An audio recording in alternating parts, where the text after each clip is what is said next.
Dulles Air Force Base. We can neither confirm nor deny the existence of UFOs in Area 51. Imagine if you were a caveman and you stepped into a television studio in 1992. You would not be able to comprehend anything that was going on around you. I believe that's probably where we are in terms of this UFO phenomenon.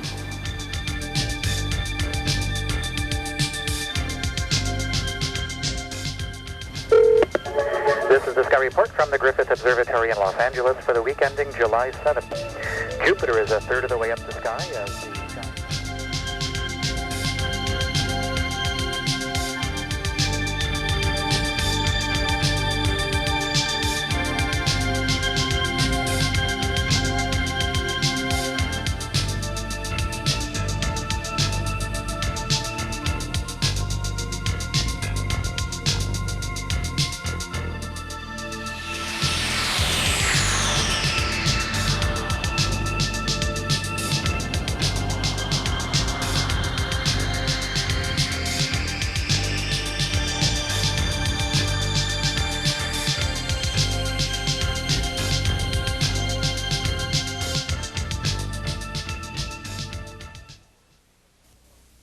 All over the world, people are reporting strange objects in the sky, flying objects that they can't identify, objects known as UFOs. In recent years, thousands of UFO sightings have been reported throughout North America, South America, Western Europe, Russia, Australia, Japan, in fact, just about every region on Earth. According to experts, these thousands of reports probably represent only 10% of the actual sightings. What is a UFO? With careful analysis, many UFOs have a conventional explanation. Some turn out to be natural phenomena, comets, meteors, strange clouds, even the aurora borealis. Some UFOs are actually misidentified aircraft. This UFO, photographed over Catalina Island, remained unidentified until advanced computer analysis showed that it is probably a small airplane.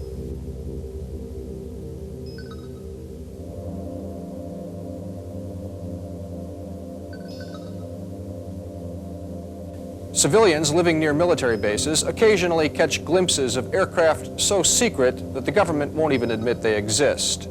Some of these aircraft could easily be mistaken for a UFO. Some UFOs are fakes. This photo looks convincing, but the photographer admitted that it's actually a hubcap thrown into the air. But some UFOs appear to be intelligently guided physical objects with no conventional explanation.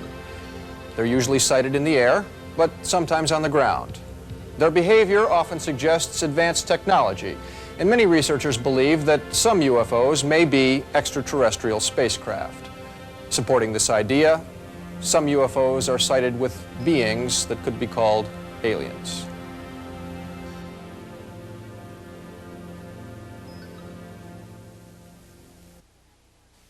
In the summer of 1991, I was living at the top of Topanga Canyon, which is outside of Los Angeles, California.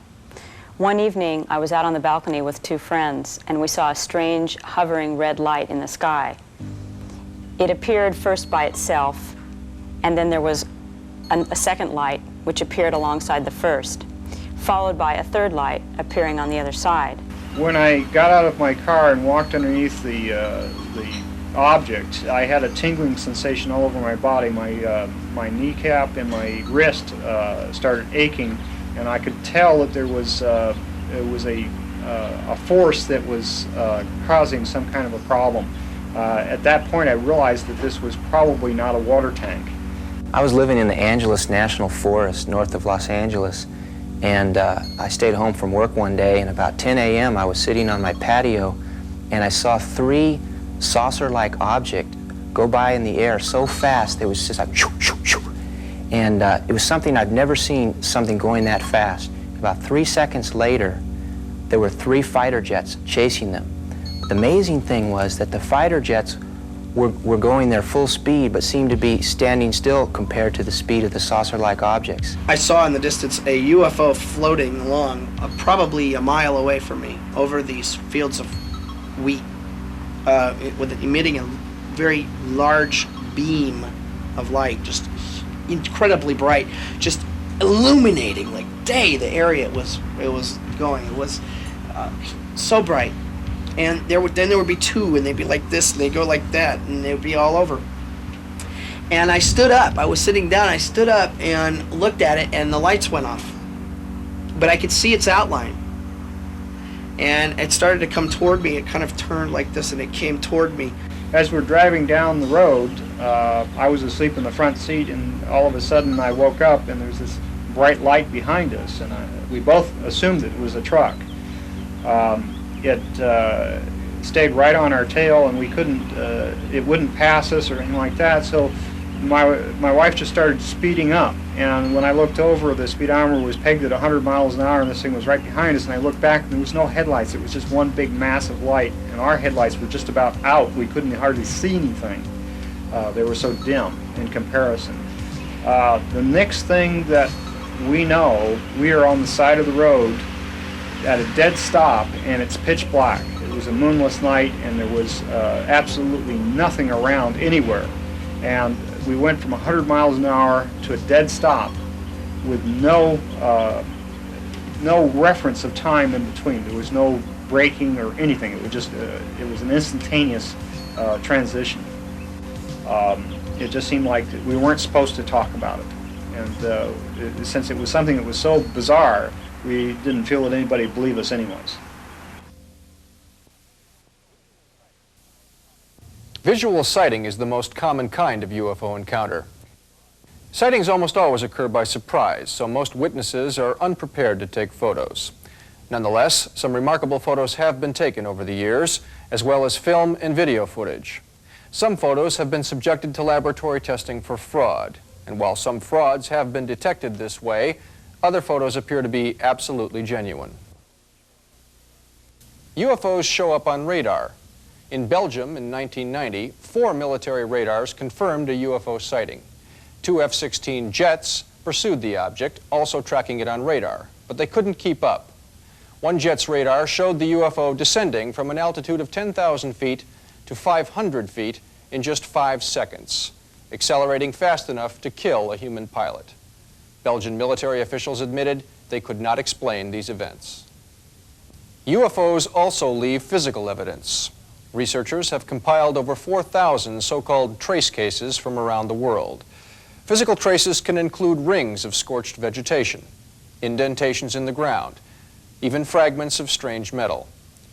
UFOs also seem to have dramatic temporary effects on physical objects. For example, some witnesses report that their cars or home appliances stop functioning during a UFO encounter, but start working again when the UFO disappears. Some researchers surmise that something about UFO propulsion may affect electrical systems. UFOs may also be related to strange cases of livestock mutilation and crop formations. Since at least 1967, hundreds of cattle and other animals have been found dead and mutilated on the open range. Typically, one or both eyes, one or both ears, tongue and jaw tissue, and various internal organs have been cut away with surgical precision. Researchers have determined that the cuts seem to be made with high heat, possibly by a laser. In cases throughout the United States and Canada, as well as Brazil, Australia, and many other countries, there is never a sign of human activity around the carcasses, nor is there any explanation for the technical precision of the cuts. In many cases, however, witnesses report seeing lights in the sky over areas where carcasses are later found. And a few witnesses have even said they've seen animals being lifted, as if by levitation, into a waiting UFO.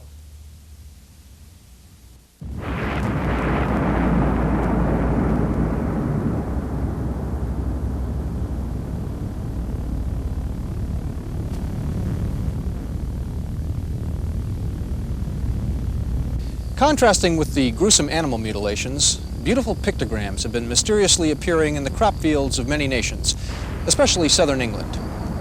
In the early 1980s, simple circles were the norm, but each year they've become more elaborate and more numerous. One by one, conventional explanations have failed. In October of 1991, two gentlemen came forward saying they had hoaxed the whole thing, a story that made front-page news. But their claim quickly fell apart. The sheer number of formations would be impossible for two people to accomplish, and besides, these two gentlemen could not produce even one formation that matched the subtle details of the real thing. Meanwhile, 1991's pictograms were more elaborate than ever, none more astounding than the Barbary Castle formation, which appeared the morning after a night of lights in the sky. Colin Andrews, a leading expert on crop formations, explains.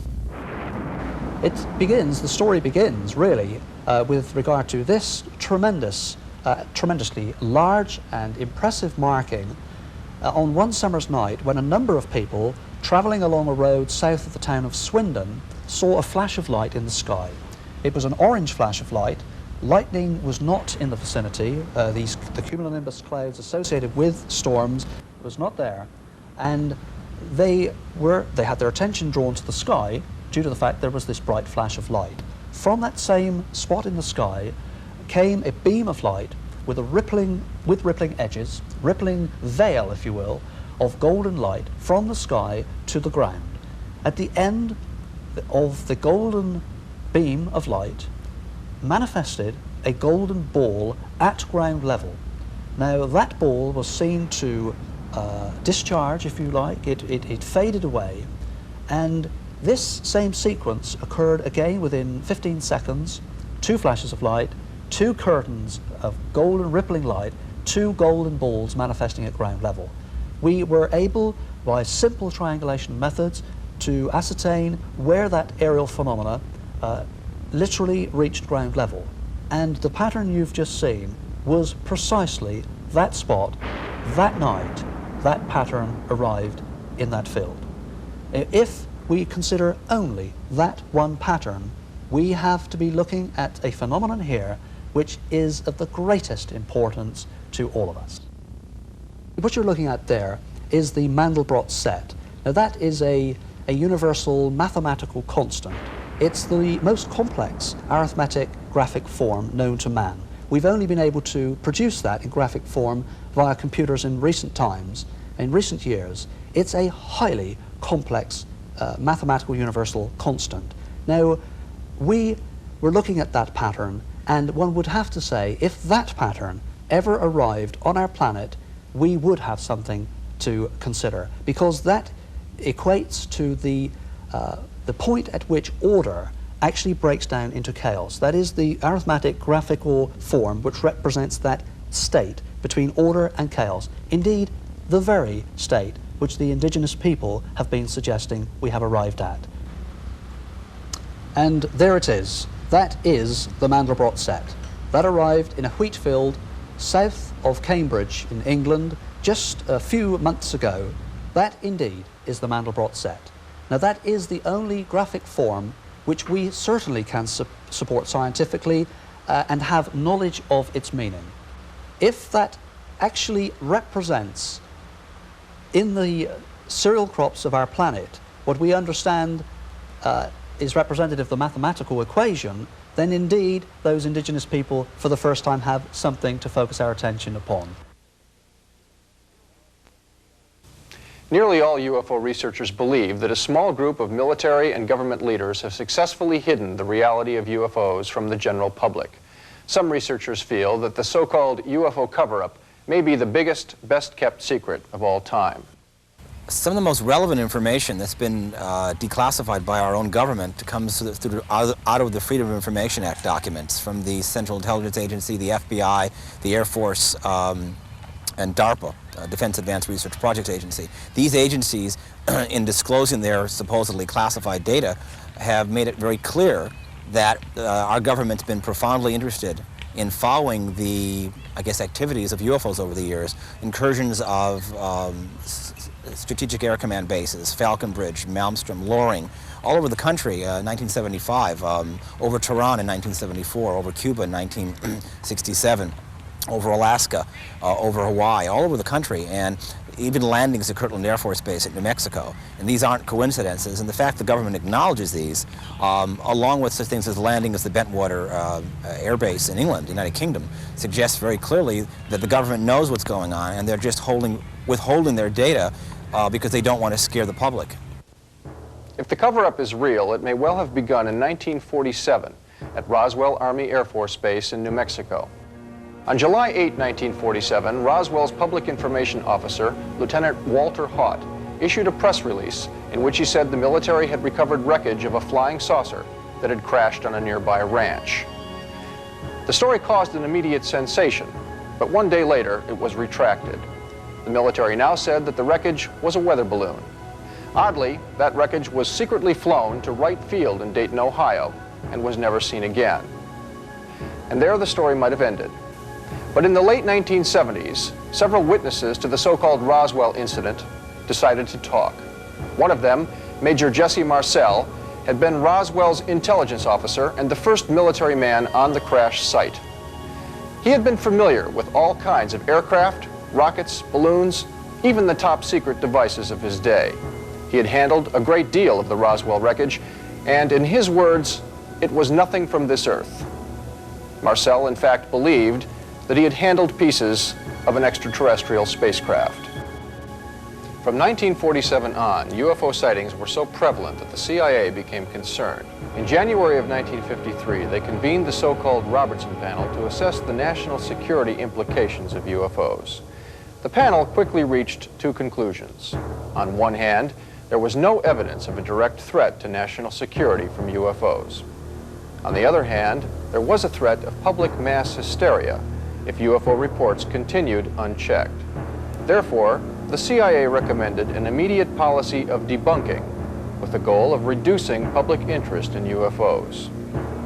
Captain Edward J. Rappelt, then chief of the Aerial Phenomena Branch of the Air Technical Intelligence Center, explained the new policy this way.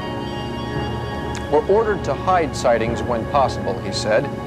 "But if a strong report does get out, we have to publish a fast explanation, make up something to kill the report in a hurry, and also ridicule the witness, especially if we can't figure an answer.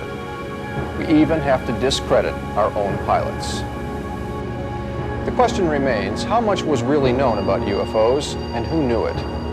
Recent disclosures indicate that an elite group inside the government may have known a great deal. In 1984, an undeveloped roll of 35mm film was anonymously sent to UFO researchers Bill Moore and Jamie Chandra in California. When developed, the film showed 8 pages of an alleged top-secret document. The title page read, "Briefing Document, Operation Majestic 12, prepared for President-elect Dwight D. Eisenhower." The document described MJ-12 as a super-secret committee that dealt with alien-related information. It said that the Roswell incident was a genuine UFO crash recovery, complete with alien bodies.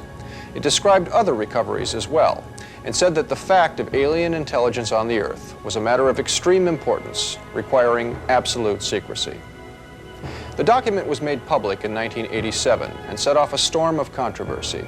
Skeptics immediately branded it a hoax, but other researchers studied it in detail, looking for signs of fraud. To their surprise, no obvious fraud could be found. Even tiny details of history and style checked out. Nonetheless, the verdict on MJ-12 remains ambiguous. The document may indeed be a hoax, but a hoax this good could only come from an inside source. Who would want to release such a document, and why? So far, nobody knows for sure. Many researchers believe that secret government knowledge of UFOs goes far beyond the recovery of crashed saucers. In recent years, alleged eyewitnesses have reported direct face-to-face meetings between military personnel and live aliens. Other witnesses claim that the government is in possession of alien technology. In just a few moments, you will hear the direct testimony of 2 such witnesses. The first witness is a man we'll call Bill, formerly an Air Force tech sergeant with a top-secret clearance. In 1965, Bill was stationed at Peterson Field in Colorado Springs. One day, he was assigned as a steward aboard an airplane with a secret destination. The The plane flew to Washington, D.C., where it picked up a two-star general. It then flew to Wright-Patterson Air Force Base and picked up an 8-man civilian science team. Finally, it flew to Alamogordo, New Mexico, arriving in the evening. The next morning, Bill and the others got on a bus and drove until they reached a box canyon. Here's how Bill describes what happened next. We went on in. All of a sudden, it opened up, and here's Quonset huts, hangars, and a flight line. And we pull up there, and then the special team, the science team, got off and went over to cross the ramp, and here is a UFO sitting on the ramp. Here are two beings standing there, okay, that are communicating, however they're communicating. The general was a little over 6 foot tall, and the two individuals were equal in height to him. They had flight suits on that were a silver gray, okay, they didn't have helmets or anything like that. They were long-fingered, Right. okay, 5-fingered, but they were long-fingered, very delicate, very slim, okay, not a definition in hip, waist-hip type situation. Uniform was one piece, boot all the way up. We saw the demonstration as far as the flying of the craft, hovering, disappear, come back, virtually no sound. From there, we went back, very hush-hush. That's the last we heard of anything. Could it be that government personnel have not only met live aliens, as Bill says, but have even acquired alien technology? In 1989, a man named Bob Lazar appeared on Las Vegas television claiming that he was a physicist hired by the Office of Naval Intelligence to study an alien spacecraft held at a secret location near Groom Lake, Nevada. Since 1989, researchers have tried to either prove or disprove Lazar's sensational claims, but have failed to reach a verdict. Meanwhile, Lazar sticks by his story, and with the passage of time, it seems increasingly likely that he's telling the truth. What he says is astounding. Between December of '88 and April of '89, I worked as a senior staff physicist in what has to be the most secret project in history. My place of work was a facility at an area known as S4 on the Nellis Air Force Range in central Nevada. Area S4 is located approximately 15 miles south of the infamous Area 51 installation at Groom Lake, where the U-2 and SR-71 spy planes were developed. For the duration of my employment at S4, I was paid by the United States Navy. I had at least partial views of the 9 different discs out at Area S4, but the one I'm going to describe to you now is the one in which I not only saw 2 of the 3 interior levels, but I also saw it fully functional in flight. This particular disc appeared to be in excellent condition, and because of its sleek appearance, I nicknamed it the Sport Model. The Sport Model is about 16 feet tall and 40 feet in diameter. The exterior skin of the disc is metal, which is the color of unpolished stainless steel. The Sport Model sits on its belly when it's not energized. The power source is a reactor, which uses element 115 as a fuel, and uses a total annihilation reaction to provide the heat which it converts to energy, making it a compact, lightweight, efficient onboard power source. As you can see, the hatch is located on the upper half of the disc with just the bottom portion of the door wrapping around the center lip of the disc. The interior level of the disc is divided into 3 levels. The lower level is where the 3 gravity amplifiers and amplifier guides are located. The reactor is located directly above the 3 gravity amplifiers on the center level and is in fact centered between them. The reactor is similar to this half-scale model. The element 115 is machined into triangles like this and is then inserted into the reactor. The center level of this disc also houses the control consoles and seats, both of which were too small and too low to the floor to be functional for adult human beings. My job in this program was to be part of a back engineering team. Back engineering is the act of taking a finished product and tearing it apart to find out what makes it tick. The goal in this program was to see if the technology of the disc could be duplicated with Earth materials. As part of my indoctrination into the program at S4, I would randomly be taken into a small room which contained a table, a chair, and 120 or so briefings in blue folders. I'd be left there to read for varying amounts of time, usually about half an hour. These briefings contained a wide spectrum of information, mostly relating to aliens and alien technology. These reports appear to be an overview of alien information which can be used to brief scientists from any field about the scope of the whole project, and not just their specific field of endeavor. In May of 1987, some scientists took an antimatter reactor to an underground blast facility on the Nevada test site to perform an experiment.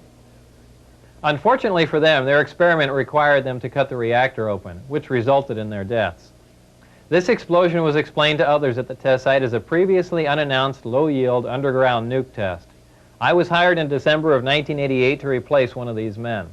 The S4 installation is built into the mountain, and the 9 hangar doors are angled at about 60 degrees. These doors are covered with a sand-textured coating to blend in with the side of the mountain and the desert floor.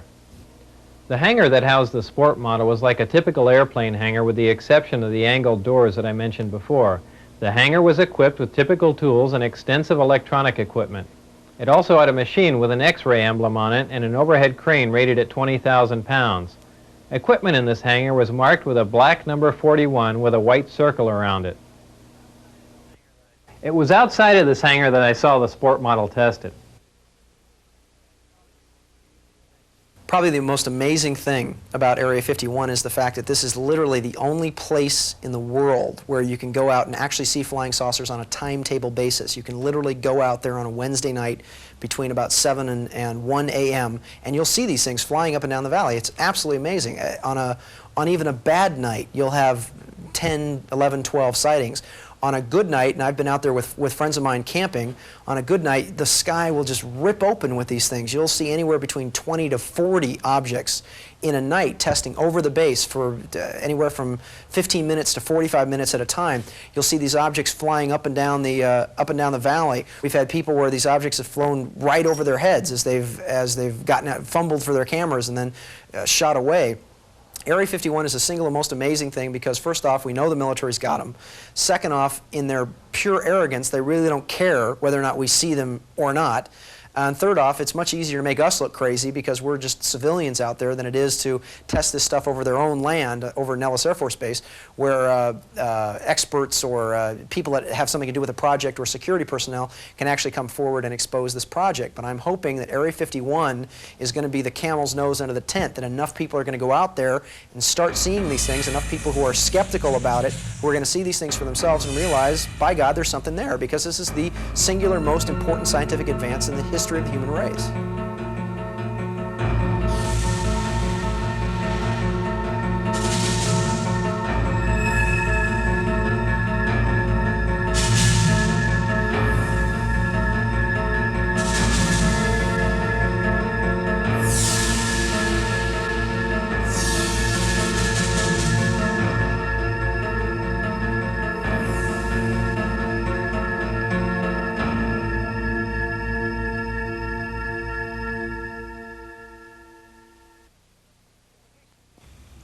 If at least some people in government know that UFOs are real, why don't they just tell us? One reason may be that the UFO situation remains puzzling even to the most knowledgeable experts. Indeed, if some UFOs are alien spacecraft, as many researchers believe, it may be that no one really knows who these aliens are or what they want. Ample reason for a cover-up. How many government officials would want to risk looking ignorant and powerless in the face of something as momentous as the discovery of alien intelligence right here on planet Earth? Another justification for the secrecy may be the possibility of social upheaval. In 1979, a former CIA official named Victor Marchetti published an article titled "How the CIA Views the UFO Phenomenon." In it, he theorized that all major governments are committed to hiding the fact of alien intelligence from the public, for fear that disclosure might, in his words, erode the foundations of Earth's traditional power structure. He went on to say that political and legal systems, religions, economic and social institutions could all soon become meaningless in the minds of the public. Civilization as we know it could collapse into anarchy. Such extreme conclusions are not necessarily valid, he said, but they probably accurately reflect the fears of the ruling classes of the major nations. The Robertson Panel report, discussed earlier in this program, demonstrates that our government has long considered UFOs to be a national security issue. Is public hysteria their only concern, or is there more? Millions of citizens believe they have had a close encounter with an alien. Some say the experience was wonderful. Others feel traumatized. In these accounts, aliens of many kinds are described. But a high percentage of unpleasant encounters, also called abductions, seem to involve a particular kind of alien known as a gray. Does this mean that some aliens are dangerous? Assuming that the abduction experience actually involves alien encounter, the alien's intent is by no means clear. Does anyone in our government have the answer? So far, we don't know. For most citizens, the challenge posed by UFOs and aliens is a personal one. Depending on what we already believe, adjusting to the arrival of alien intelligence could seem easy or almost impossible. Fear of the unknown is one of humankind's most basic traits.